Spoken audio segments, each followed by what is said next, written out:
cette nouvelle vidéo, partage, parenthèse, qui va parler aujourd'hui des fameuses blessures de vie. Alors j'entends bien sûr cette résonance, en tout cas cette inspiration par rapport au livre de Lise Bourbeau qui parle des 5 blessures, que j'ai beaucoup aimé et que je vous invite à lire si ce n'est pas le cas. Donc je suis hypnothérapeute et formatrice en développement personnel. J'ai mené de nombreux stages, aidé de nombreuses personnes également à retrouver leur lumière, leur pouvoir. Et c'est en ce sens qu'aujourd'hui, j'ai envie de partager avec vous un pan de mon existence, quelque chose qui puisse vous inspirer. Peut-être vous relier à mon histoire, qui sait. Mais par rapport à ces fameuses 5 blessures qu'on a tous, mais à divers degrés, dépend bien sûr de notre vie, dépend de notre éducation, de la façon dont on a grandi. Tout ça va avoir un impact. J'énonce très souvent quand on pose une anamnèse, puis qu'on va discuter un peu ensemble de ce qui amène la personne à venir me trouver, eh bien, les points de basculement de vie. On regarde très souvent ça. J'ai vraiment, par rapport à ma propre histoire, constaté que sur une durée de vie qui n'est jamais un long et extraordinaire fleuve tranquille, vous êtes d'accord avec moi, mes chers aventuriers, il y a des points de basculement. Il y a des points clés essentiels où nous avons vécu des émotions, donc on est d'accord, négatives. Ça peut être des traumas, ça peut être des petits traumas, ça peut être de très mauvais moments. Mais en tout cas, ces points de basculement, on s'en souvient. À moins d'avoir été bien sûr un bébé tellement petit, parce que le bébé aussi vit à sa façon ses propres blessures. Donc, à moins d'être un bébé, la plupart de nos points de basculement, on s'en souvient. Ça a été un moment dans notre vie où les émotions étaient intenses, où ça a été un moment très dur. Et de ce moment très dur se sont installées nos premières stratégies. Nos premières stratégies d'éviter de souffrir, en fait, nos premières croyances limitantes. En fait, chaque élément ou dans un basculement de vie va créer de toute façon chez tout le monde des croyances limitantes et des stratégies pour éviter de revivre quelque chose dans ce goût-là. On apprend, hein, je veux dire, on peut apprendre aussi bien positivement à vivre quelque chose de merveilleux puis qu'on a envie de reproduire parce qu'on sait que quand on fait ça, ça nous fait vraiment du bien. Tout comme on peut vivre ces moments de basculement ou de difficultés de vie où on sait que ça ne nous fait pas du tout du bien et qu'il faut bien trouver un moyen pour s'en protéger. Sauf que vous l'aurez bien compris, ne s'agissant que d'un moment clé de vie, c'est un peu dommage de mettre tout en place que pour le reste de notre existence, on évite ce type de situation.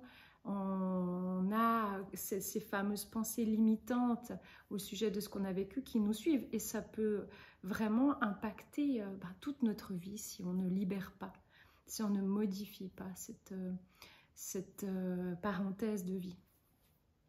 Pour ma part, si je peux partager quelque chose avec vous, ça me fait plaisir de me dévoiler, ça me fait plaisir aussi de vous inspirer, ou en tout cas de connaître en fait la raison pour laquelle je suis devenue hypnothérapeute et coach. Mon plus grand point de basculement de vie, j'avais 15 ans et à ce moment-là, à l'école, j'ai eu une très bonne c'était une très bonne scolarité. Je venais donc de terminer une merveilleuse année avec le certificat en poche, avec un futur apprentissage. J'adorais les plantes et les fleurs, donc naturellement, je me suis dirigée vers le métier de fleuriste. Et donc, tout était prêt et en place, sauf que j'ai dû malheureusement quitter de manière très subite et très abrupte mon lieu de vie. Sans rentrer dans les détails, ce sont des histoires familiales, mais j'ai vécu fortement, fortement ce jour-là les plus grandes blessures de toute une vie. Je pense que c'est le plus gros point de basculement, le moment le plus difficile que j'ai vécu. Donc le rejet, la trahison, l'injustice et l'abandon, tout ça, je l'ai vécu en une fraction. Vraiment, ça a été extrêmement dur. J'ai dû quitter donc un lieu de vie que j'aimais particulièrement, avec ma campagne natale, où j'ai toujours aimé la nature, pour me retrouver du jour au lendemain au centre-ville de Lausanne. Autant vous dire que ça a été vraiment la plus grande vallée de la mort que j'ai traversée. J'ai eu des mois et des mois de grande dépression et de très très fort mal-être. Ça a été extrêmement difficile. Et cette période-là s'est prolongée pendant de nombreuses années parce que je me suis ensuite évidemment retrouvée dans un foyer où il a fallu en quelque sorte survivre. Hein. Donc pour moi, ça a été des années de survivance avec tout ce qui allait avec, ce lot de manque de confiance, perte de confiance en soi, très mauvaise estime de moi, un malaise de vie très très important qui a duré et duré et duré et duré.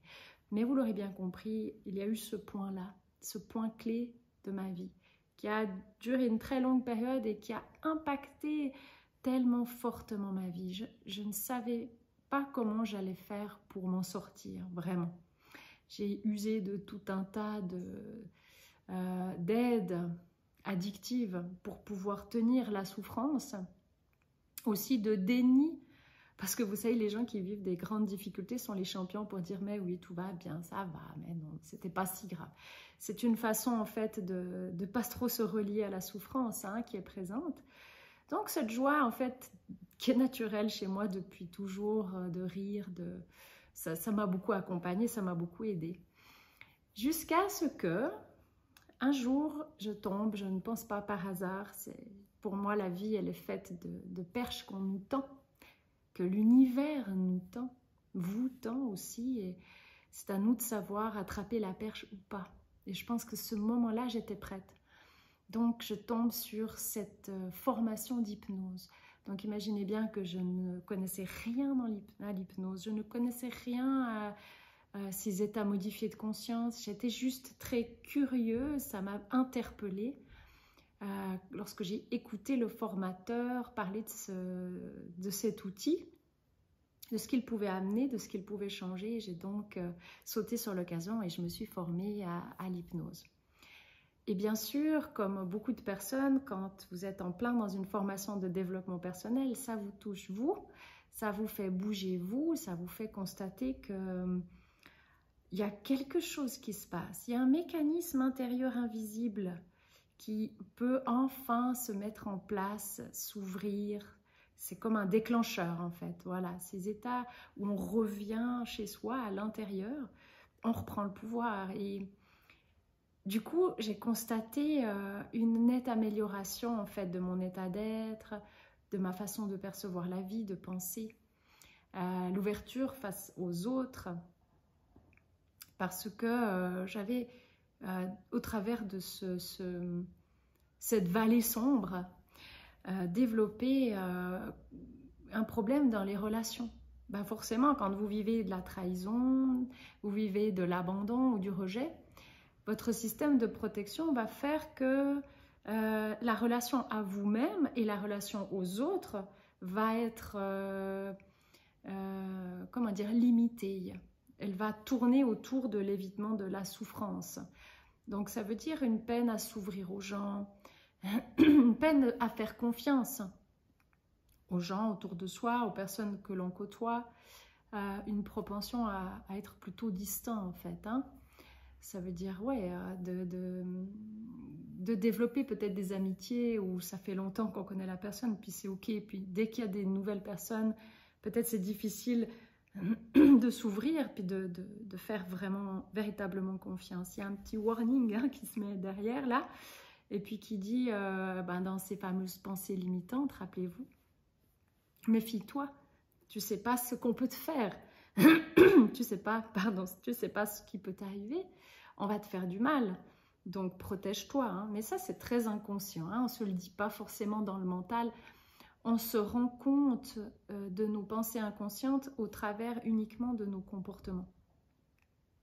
Quand on voit que dans nos problèmes relationnels, on a un comportement où c'est difficile de s'ouvrir aux autres, ben, on peut se rendre compte qu'il y a une méfiance et il y a une phrase derrière qui dit quelque chose, qui va valider mon comportement de fermeture. Et l'idée, bien sûr, et c'est ce par quoi j'ai fini par arriver, eh ben, c'est d'ouvrir son cœur. Ouvrir son cœur pour permettre de recevoir de l'amour. Pourquoi? Parce que forcément, si la relation à vous-même, elle n'est pas 100% merveilleuse, vous allez attirer des personnes, ou en tout cas un conjoint ou une conjointe, qui va vous révéler à vous-même à quel point vous ne vous aimez pas, puisqu'elle va vous faire subir exactement ce que vous vous faites subir vous. C'est-à-dire peut-être dur avec soi-même, peut-être... moi, j'avais une tendance à être très très dure avec moi-même. Beaucoup de culpabilité, l'impression d'être fautive de tout, de ne jamais assez bien faire, de ne jamais être à la hauteur, de ne pas être capable. Donc forcément, j'ai attiré des compagnons qui étaient exactement dans cette énergie. Qui ne pouvaient pas me donner de compliments, qui ne pouvaient pas m'aimer tel que j'étais, puisque je ne m'aimais pas tel que j'étais. Comment voulez-vous qu'on vous aime tel que vous êtes si vous n'arrivez pas à le faire vous-même? Personne d'autre va pouvoir le faire. Donc j'ai appris à m'ouvrir à moi, déjà dans un premier temps. Imaginez cela, enfin quelque chose s'était installé dans l'idée que j'étais une belle personne et que je faisais du mieux que je pouvais et qu'il fallait pardonner en fait tous les actes manqués, toutes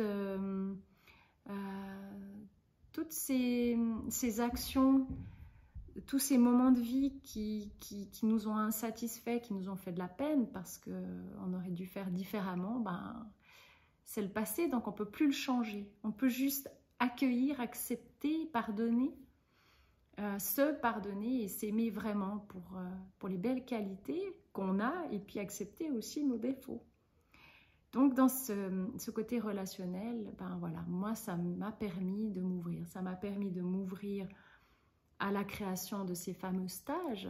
Imaginez, c'est pas évident pour quelqu'un qui était un peu une gamine sauvage dans son coin et tout à coup, eh bien, la réalisation de son pouvoir intérieur, de cette lumière, de cette ouverture aux autres, et paf, les stages arrivent. Des merveilleux échanges avec mes clients, des personnes extraordinaires qui, elles aussi, ont réussi à s'épanouir, qui, elles aussi, ont réussi à se trouver, qui ont rencontré d'autres belles personnes. Et en fait, tout ce qu'elles avaient semé en elles depuis le cabinet, depuis ces états modifiés de conscience, depuis toutes ces images intérieures et ces visualisations, tout ceci leur a permis en fait de créer une réalité beaucoup plus agréable, beaucoup plus légère, qui correspondait à ce qu'elles vivaient déjà elles-mêmes à l'intérieur. Et c'est là que j'ai envie de vous mener. C'est vraiment vers les étapes clés, c'est-à-dire la réalisation de vos blessures de vie.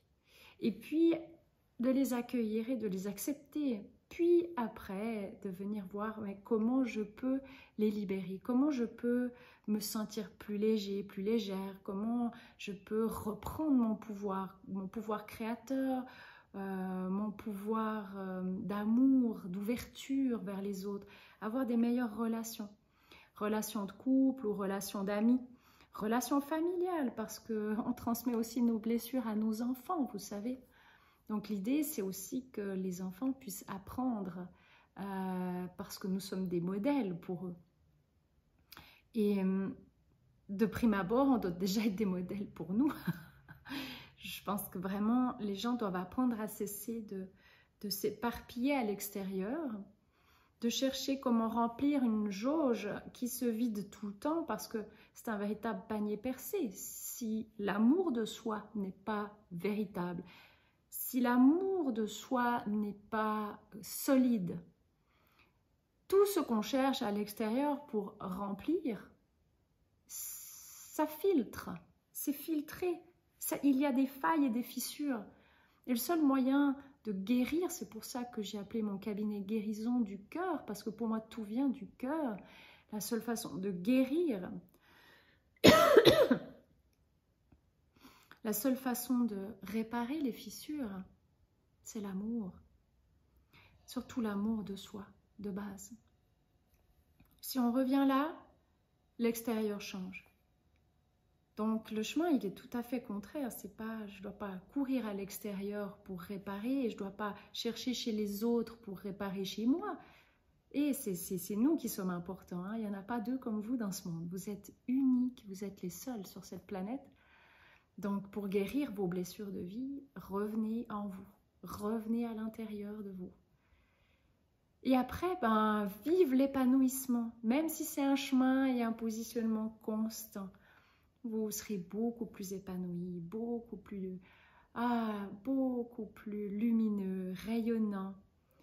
Avec bien sûr des moments où ça va moins bien, ça c'est certain. On a tous dans notre existence, vous savez, comme l'électrocardiogramme, hein, on a des pics et on a des variables, hein, dans nos vies.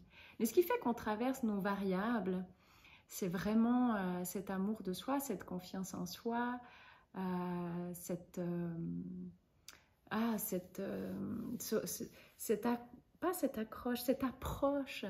approche qu'on a vis-à-vis de nous-mêmes, d'être toujours, de faire du mieux qu'on peut et de libérer nos culpabilités, ça c'est important. Enfin voilà, je voulais partager ça avec vous. J'espère que ça vous a inspiré, peut-être être curieux aussi d'aller regarder vos propres blessures de vie. Qu'est-ce qui est présent chez vous? Est-ce que c'est plus la trahison, c'est plus l'humiliation, plus le rejet, plus l'abandon? Et ensuite, vous pourrez gentiment commencer ce processus de guérison. En tout cas, prenez bien soin de vous, mes chères étoiles. Continuez de briller comme vous le faites, mais rappelez-vous surtout pour vous-même. Et je vous dis à bientôt dans une prochaine vidéo. Merci.